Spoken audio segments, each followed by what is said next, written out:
सद्गुरुवे नमः। बंदौ गुरुपद कंज कृपा सिंधु नर रूप हरि, महामोहतम पुंज जासु वचन रवि करनी कर। भक्तगणों को तथा धर्म अनुरागियों को मेरा हार्दिक नमन। गीता अध्याय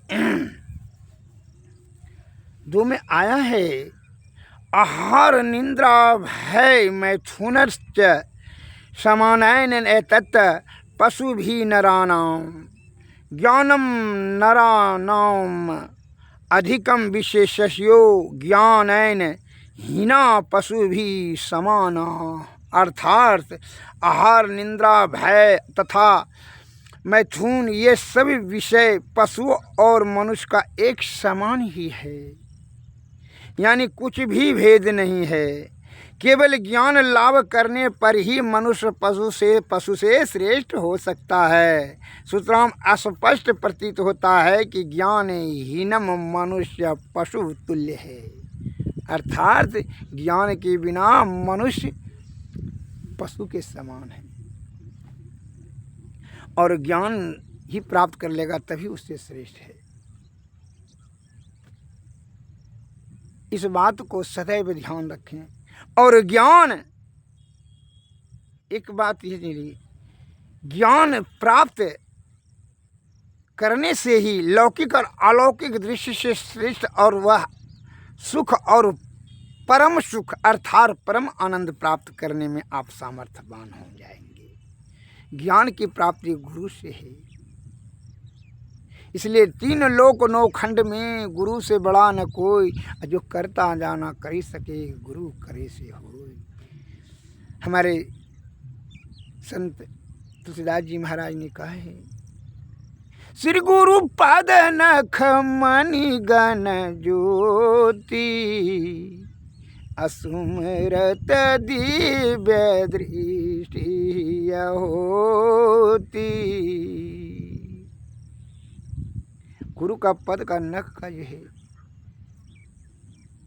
ध्यान करें श्रद्धा युक्त होकर के पूर्ण आस्था के साथ, तभी उनकी कृपा होगी। तब जो है आपको आत्मा में ज्ञान जागृत हो, उनकी कृपा से ही। और ज्ञान ही मोक्ष का आधार है। अर्थात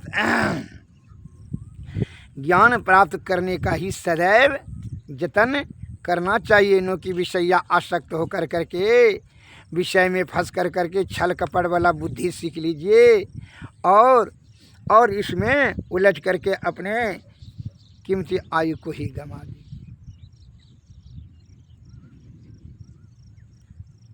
एक लघु कथा मैं बताना चाहता हूँ। एक मूर्ख धोबी था, गधा चराने के लिए जाता था।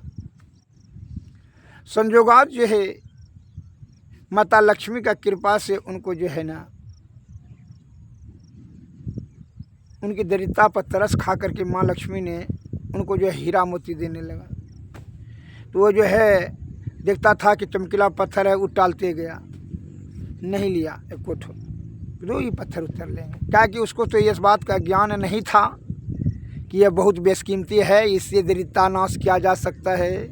जिस प्रकार साधारण मस्तिष्क वाले को यह ज्ञान नहीं है कि यह अनमोल है जीवन, इससे यह जीवात्मा को परमात्मा में मिलाने के लिए ही अवसर मिला है। लेकिन विषया आसक्त हो करके वह क्या करता है, लोभ मोह मद अहंकार तृष्णा भय क्रोध ईर्ष्या में आकर करके अपना कीमती आयु को लगा देता है, जबकि अंत में आता है दुख, हाथ कुछ नहीं आता है।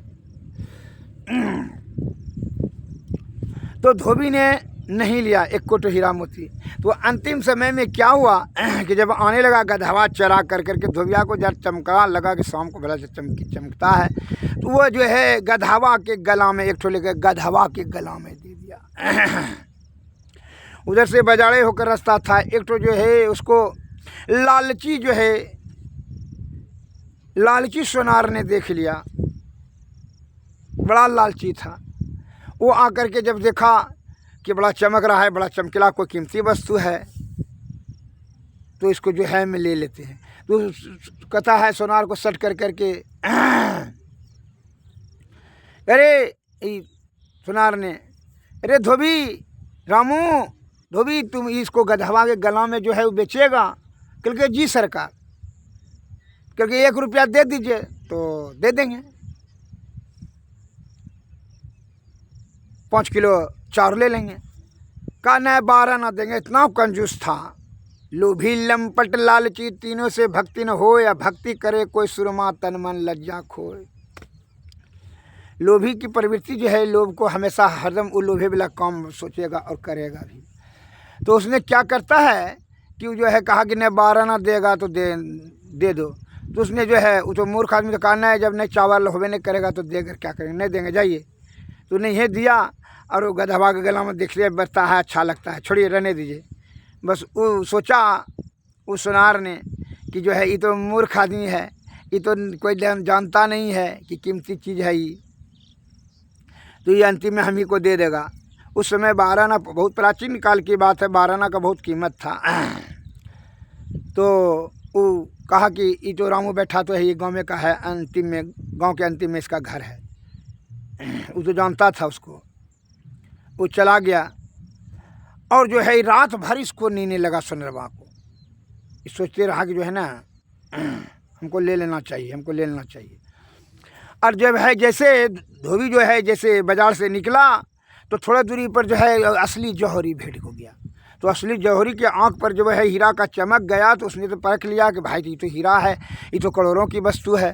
तो उधर से बोलता है अरे जौहरी, रे धोबी, अरे रुको रुको रुको रुको, हाँ हाँ कल के क्या सर बोलिए। तो कल है ये जो है तुम जो गधवा के गले में जो ये पत्थर दिया है वो भी जो है चालाकी करता है, ये बेचेगा। कल हाँ 1 रुपया में देंगे। वो 5 रुपया दे करके वो ले लिया पत्थर, वो चला गया। अब ये जो है सोनार जो है जो लोभी लंपट था, ये रात भर नहीं सुता कि नहीं हमको ले लेना चाहिए। सवेरे भोरे जा करके वहाँ गया, अरे रामू बैठा है।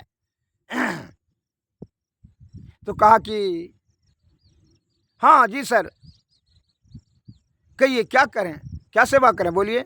तो उसने जैसे वो निकला घर से, कहा अरे वो जो गधवा के गले में जो पत्थर था दे दो। कहा नहीं सर वो तो बिक गया, वो रास्ते में ही तो बिक गया, एक दिन 5 रुपया दे दिया। कहा अरे मूर्ख। कहा कैसे मूर्ख, क्या किसको कहते हैं मूर्ख? कल तुम ही, अरे धोबी मूर्ख, वो तो लाखों का चीज़ था, बहुत कीमती वस्तु था, क्योंकि तब तो तुम महामूर्ख हो। धोबी ने कहा रामू बैठाने तब तो तुम महामूर्ख हो। क्योंकि कैसे, कि कैसे नहीं है? अरे जब हम नहीं जानते थे, अज्ञानता के कारण से हम लाखों का चीज़ जो है 5 रुपया में बेच दिया, तो हम मूर्ख हो गए। और तुम जानबूझ कर के लाखों करोड़ों का चीज़ जो है तुमने 4 आना के लिए छोड़ दिया, तुम तो महामूर्ख हो और हमको यहाँ मूर्ख कहने के लिए आए हो। क्या वर्षा जब कृषि सुखाने और समय बीत गया, क्या पछताना। अतः इस बात को ध्यान रखिए कि जो है यह अनमोल जो जीवन है, यह प्रकृति के बड़ी असीम कृपा से प्राप्त किया गया है। उन्होंने अवसर दिया है, आवत अवसर अति कठिनाई, राम कृपा बिनु आई न जाई। ईश्वर की बड़ी आसीन कृपा हुई, जो कि 84 लाख योनि में जो है बड़ी भीषण वेदना और दुख में था, इसलिए उन्होंने कृपा कर करके इनको जो है अब की बार मनुष्य तन दिया है, जिसमें कि आयु रूपी अनमोल रतन दिया है। इसी से जो है यह शरीर जो है नाव का एक साधन है भवसागर पार होने के, अर्थात जीवात्मा को परमात्मा में मिलाने के लिए यह आयु रूपी तेल दिया, इसको अवसर न गए। इसलिए हमारे गुरु महाराज का छन छन पल पल समय सिरावई, यह कीमती समय को नष्ट न करें, नहीं तो सुनार के भांति पछताना होगा छाती पीट पीट करके। जब अंतिम समय में मरने लगिएगा तो उस समय आपको लगेगा कि अरे हम कीमती समय व्यर्थ में जो है गुहा आसक्त काम आसक्त होकर करके कामनी कंचन और सुरा और सुंदरी के चक्कर में ही अपना कीमती आयु को खर्च कर दिया। उस समय बड़ी जोर से आप छाती में मुक्का मार करके रोइएगा, भीतरे भीतर जो है आप कल्पिएगा कि इस समय को व्यर्थ में गंवा दिया। जिसको खुश करने में अपनी आयु लगा दिया वो तो और उल्हाना और अपमान करता है, कठोर कठोर शब्द से कुठरा आघात पहुंचाता है दिल को। अतः इस बात को उस समय आपको बड़ी भीषण गलानी होगी। इसलिए कहता है हमारे गुरु महाराज ने, छन छन पल पल समय सिरावई, छन छन पल पल समय आपका छिन्न होते जा रहा है, मृत्यु के करीब आप जाते जा रहे हैं। इसका सदुपयोग किए। क्या सदुपयोग है? जीवात्मा को जीते जी है क्या करना है?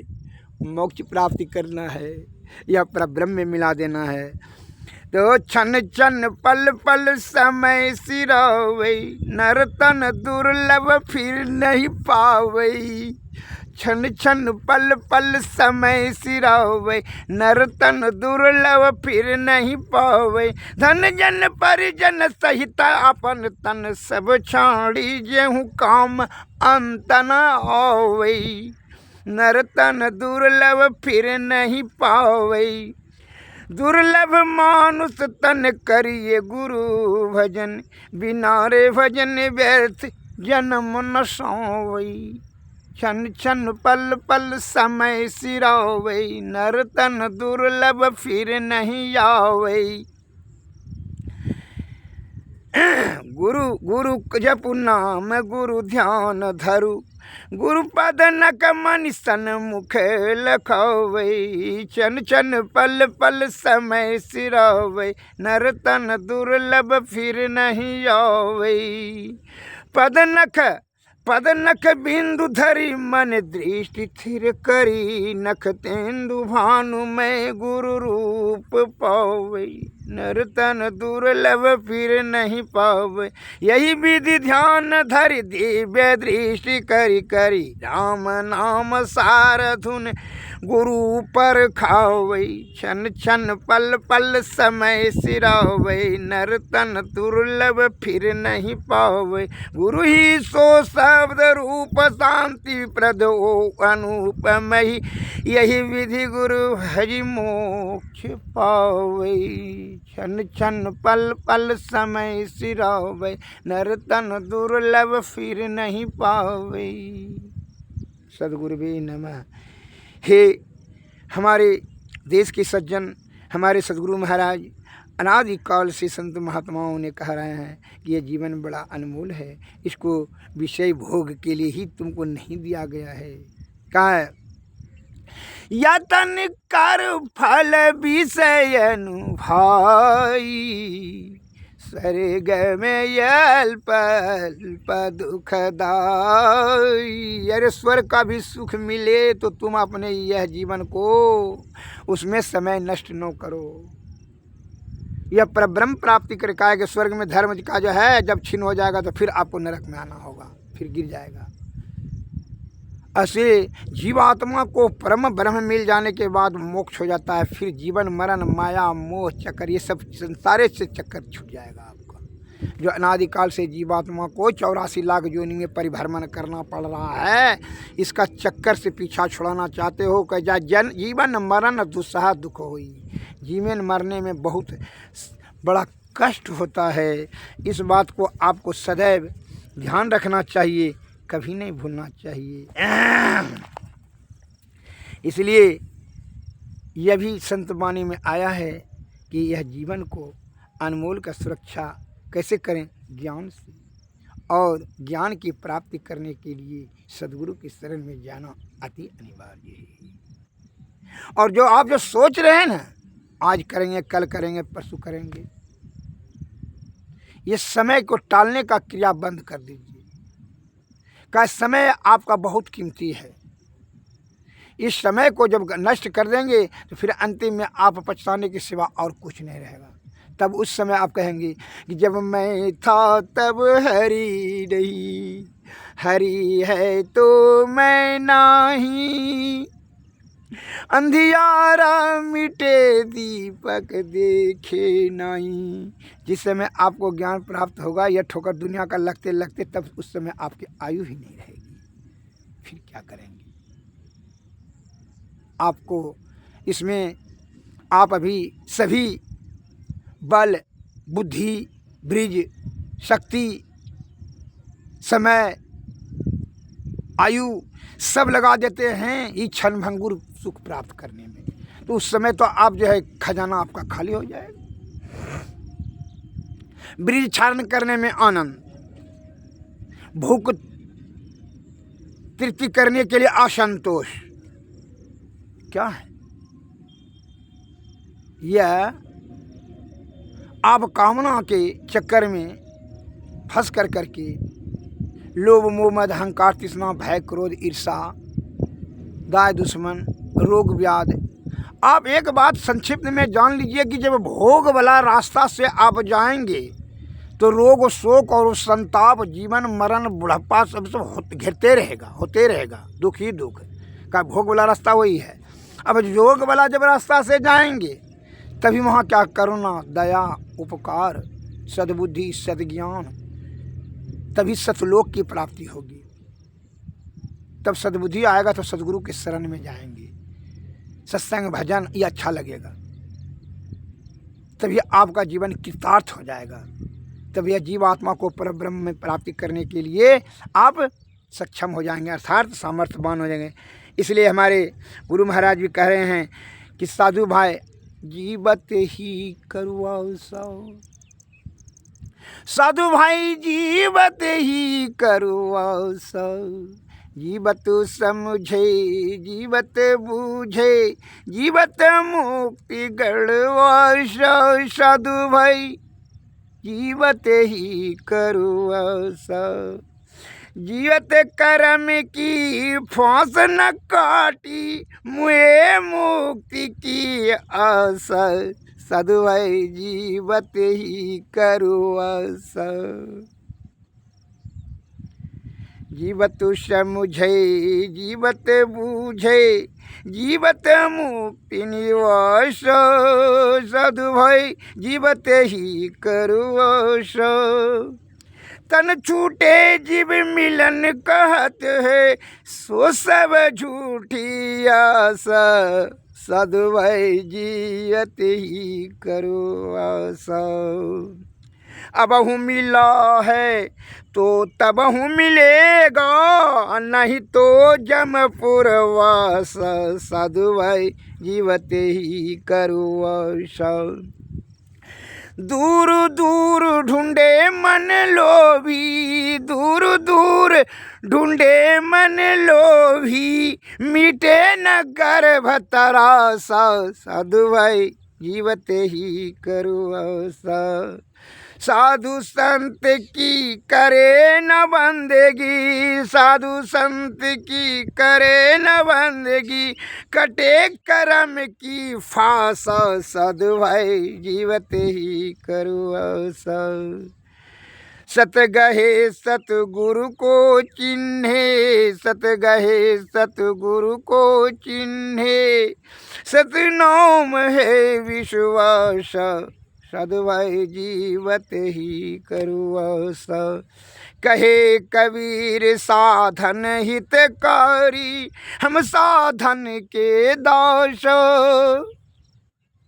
साधु भाई जीवत ही करुआओ सौ, जीवत समझे जीवत बूझे जीवत मुक्ति गढ़दास, साधु भाई जीवत ही करुआओ सौ।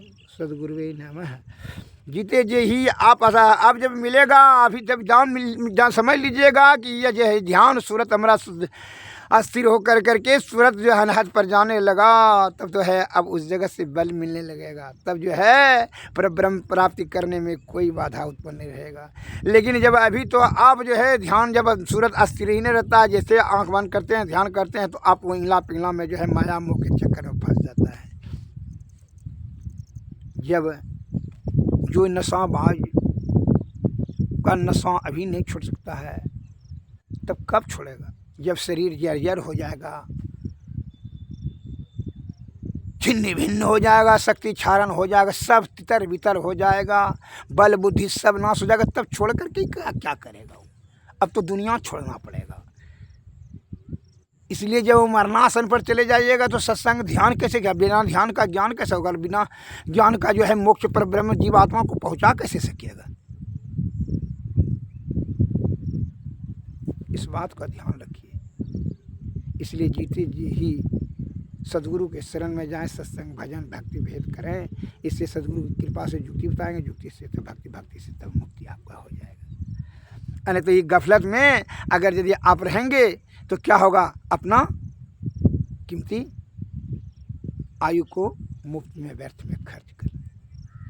एक जो है मैं लघु कथा बता रहा हूँ कि आप सदगुरु, आप अपने आप को बहुत होशियार समझते हैं। आप साधु महात्मा को जो है ना बेगारी और फालतू समझते हैं और अपने आप को सोचते हैं कि बहुत, अरे वह भी फेर में है। क्या फेर में है? वो परम गति अर्थात पर ब्रह्म प्राप्ति करने के लिए ये है लौकिक चीज। भरी मुट्ठी कोयला पकड़ लोगे तो हीरा कैसे पकड़ोगे? वो कोयला को छोड़ दिया है और हीरा का तलाश कर रहे हैं। अर्थात जीवात्मा को परम आत्मा में कहा, जीवात्मा को ही ना कष्ट होता है।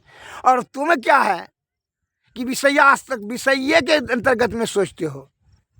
सुरा और सुंदरी, कंचन, सोना, धन, मकान, दुकान, फकान, परिवार, इस सब के चक्कर में तुम जो है अपने आप को समझते हो बड़ा होशियार हो गए हैं। ये तो अंत में सब दुखदायी होगा, दुख का कारण बनेगा। और साधु महात्मा क्या करते हैं?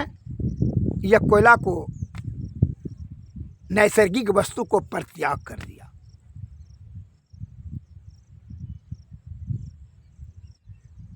और परब्रह्म की प्राप्ति की ओर बढ़ गया। यही चीज आपको करना चाहिए। एक साधारण मैं आपको लघु कथा बता रहा हूँ। एक पूर्व जन्म का कमाई से जो था एक लड़का का, वह सत्संग भजन भेद करता था और उनको जो है एक प्रबल इच्छा हुआ कि नहीं, ईश्वर को हमको देखना है, ईश्वर को प्राप्त करना है। और वो कहते फिरे सभी साधु महात्मा को, जो हमको जो है ना ईश्वर को दिखा देंगे, जो कहेंगे हम करने के लिए तैयार हैं। अपना गला भी कटने के लिए कहेगा तो कटवा लेंगे। ईश्वर को यदि देखने में हमारा गला भी कोई काट सकता है। तो एक पाखंडी बड़ा चालाक था। वो कहा कि ये जो है ना ये पगला गया है, भगवान को कहता है देखने के लिए देखा, इसको जो है ना ये पागलपन का लाभ उठाया जाए। बड़ी साधु के वेद में सबाधु था, बड़ा पाखंड, बहुत तेज, धूर्तबाज। देखते ना छल कपट परपंच करने के लिए जो है ना कितना नाना प्रकार का षड्यंत्र करता है और धन संचय कर लेता है।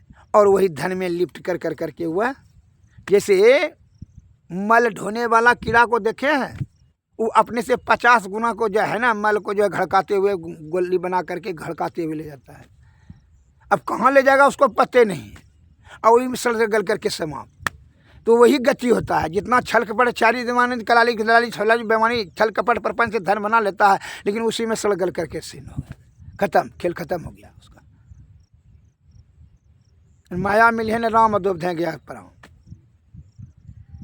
तो वह क्या करता है उसके बारे में मैं एक लघु कथा बता देता हूँ। तो जब वह लड़का जो है पूर्वजन्म का कमाया था, वह ईश्वर देखने के लिए बहुत जो है अभिलाषी हो गया। वो पागल के भांति करने लगा। तो एक जो पाखंडी ने देख लिया साधु ने कहा, हाँ तुमको 1 लाख रुपया खर्चा होगा, तब तुरंत भगवान से भेंट करा देंगे। है ना, जुक्ति है हमारे पास में, लेकिन खर्च होगा 1 लाख। कल के ठीक है, कल के पैसा का व्यवस्था करो, कल के ठीक करते हैं। बस वो लड़कवा गया गांव में जो है, उसको जो माता पिता भी खत्म हो गए, इकलौते पुत्र था ही वो। एक जो है सेठबा के पास में गया, गांव में जो पैसा वाला सेठ था, कि जो है ना सर हम अपना जगह और जो है घर और ज़मीन बेचना चाहते हैं, सब भगवान को देखने के लिए जाएंगे। एक महात्मा जी ने कहा है। तो मने मन बड़ा हंसा उसकी मूर्खता पर। क्या कहता है ये मेरे को पागल। तो वो भी तो घैयर तेज था, इसका जो है ना कैसे धन बटोरना चाहिए, वो भी तो घैयर तेज था, बड़ा धूर्त। तो वो क्या कहता है, हाँ ठीक है। तो सर ज़मीन और जो है घर का कितना दाम दीजिएगा? 1 लाख रुपया हमको ज़रूरत है, और वो 5 लाख का चीज़ था। तो क्या कहता है, ठीक है जब तुम कहते हो दे देंगे 1 लाख रुपया। तो 1 लाख रुपया दे दिया और सभी जो है घर मकान जगह ज़मीन सब लिखवा दिया। कहा ठीक है, बस 1 लाख का उसमें सोना का सिक्का था और चांदी का सिक्का था, वो पोल्ट्री बांध करके ले गया। कहाँ ले गया? वो महात्मा जी के पास गया, करके हाँ महात्मा जी आ गए हैं, पट्टी लेकर 1 लाख टका इसमें है, हम घर द्वार बेच दिए, घर ज़मीन बेच दिए, चलिए भगवान में। तो जो है कहा कि अब तो मन में बड़ा खुश हुआ। अब वो जा करके कहाँ गया? कहा चलो जंगल की ओर, भगवान वहीं भेंट करेंगे। बस माथा पट्टी लेकर करके वह पीछे पीछे जा रहा है। लड़कवा सज्जन, सीधे सरल भोले सज्जन था। छल कपट नहीं था। जिनका शुद्ध चित्त आत्मा है वहीं परमात्मा है, विषय के परे ही ईश्वर है। अब आगे आगे पंडित जी जा रहा है। अब पंडित जी जब घना जंगल में चला गया तो वहाँ देखा एक तो बहुत बड़ा कुआं है जो सूखा था। तो उसने कहता है पोटरी यहाँ धरो, पोटरी रखवा दिया कुआं पर। क्योंकि ठीक है इसमें छलांग मार दो, यहीं भीतरे में जो है ना ईश्वर वहीं है भगवान। क्योंकि यही हाँ बस इतना कहा, बस पोटरी धरा, बस छलांग मार दिया। और विषय के परे वह जरा भी तर्क वर्क तर्क कुछ नहीं कहा, कुछ नहीं रखा मन में, नहीं मिलेगा हाँ मिलेगा, गोड़ टूटेगा हाथ टूटेगा, मर जाएंगे, कोई यहाँ में फलना चल, कुछ विचार नहीं किया। उनके सदगुरु वैद्य बचन विश्वास, संयम नियम विषय नहीं आशा। जो विषय का त्याग कर करके सदगुरु और वैद्य के वचनों का अमल करने से सफलता सिद्धि मिलती है। अब विषय के परे हो गया वो, लोभ मोह महद अहंकार तृष्णा भय क्रोध ईर्षा भय कुछ नहीं रहा कि हमारा संपत्ति लूटा जाएगा या प्राण का नष्ट हो जाएगा, कुछ विचार नहीं रहा। ऊपर में तो ईश्वर है। यही जो है ना ये विषय जो दिया है ना, सिपाही शब्द दिया है दरवाज़ा ईश्वर ने, तब जो है ब्रह्म पर आकर के रह गया है रूप रस गंध शब्द स्पर्श जो है ना, यही सबको बाधा में दिया कि जीवात्मा हमरे में आ नहीं सकेगा, फाटक लगा करके वहाँ चैन से है।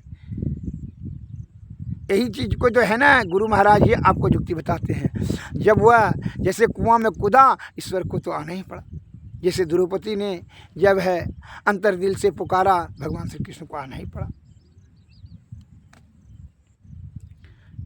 जब तक दूसरे का आस था तब तक नहीं आ रहे थे, लेकिन जब निस्सहाय होकर करके एक दृढ़ संकल्प से ईश्वर को ही पुकारा, तब साड़ी बढ़ने लगा भगवान श्री कृष्ण। तो उसी प्रकार ईश्वर निश्चल निष्कपट हो गया, तो जो है उसको भगवान ने बचा लिया और वहीं कुआं में ही दर्शन दिया कि बस तुम्हारा तपस्या पूरा, क्या चाहते हो? कहा कुछ नहीं चाहते भगवान आपसे, कुछ नहीं चाहिए, केवल आप चाहिए, केवल आप चाहिए, आपका ही हम दर्शन करना चाहते हैं। कृतार्थ हो गया। अब जैसे ईश्वर का दर्शन होगा तो आप समझ सकते हैं कि वो तो ब्रह्म ज्ञानी हो गया। जो साक्षात ईश्वर का दर्शन हो जाए तो फिर उसको ज्ञान का क्या कुछ कमी रह गया? वो तो ज्ञान के भंडारण में ही चला जाए गया, ज्ञान प्राप्ति हो गया, सभी त्रिकालदर्शी हो गया। ईश्वर ने उसको निकाला और सिपाही बन कर करके भगवान ने उसको जो है वो पोटरी लेकर करके भागने लगा। जैसे कुआं में कूदा, वो पोटरी लेकर के भागने लगा और वह चला गया। वह उस सिपाही बनकर उसको लाया और ला करके उसको पकड़ करके कहता है इसको क्या सजा करके इसको छोड़िए। नैसर्गिक वस्तु की प्राप्त करने की इच्छा था इसको, नैसर्गिक, और हम अलौकिक चीज़ आपको ब्रह्म प्राप्ति करने के लिए इच्छा था, इसलिए आप हमको प्राप्त हुए। अतः यह हमारा गुरु है, इसका परित्याग करना ही अक्लमंदी है। अर्थात इसमें किसी प्रकार का कोई भी हमको दोष नहीं नज़र आ रहा है। इस प्रकार वह सोच समझ कर करके उसका जो है गुरु मान कर करके उनको क्षमा कर दिया। सहन शक्ति उनकी ज़्यादा हो जाती है। अतः इस विषय का चिंतन करें कि विषय जब तक आपके अंतर्गत में रहेगा, विषय रूपी अगर गांठ रहेगा तो सुई में धागा नहीं जा सकेगा। इसलिए निर्विकार हो जाए तभी जो है ईश्वर प्राप्त करने की सामर्थ्य प्राप्त हो सकता है। और यह ईश्वर का एक क्या है विषय, क्या जानते हैं? ये माया फैला दिया है, ईश्वर का ही अंश है, वह भी भाग उन्हीं का है, उनका कर्मचारी है माया, वो ईश्वर में ही है माया। जैसे सांप के मुंह में माया विष है, लेकिन विष उसको संव्याप्त नहीं होता है, नहीं तो विष के प्रभाव से सामने मर जाता है, लेकिन उसको संव्याप्त नहीं होता है। दूसरे को काटता है तो वह जहर से मर जाता है। उसी प्रकार ईश्वर में ही माया है।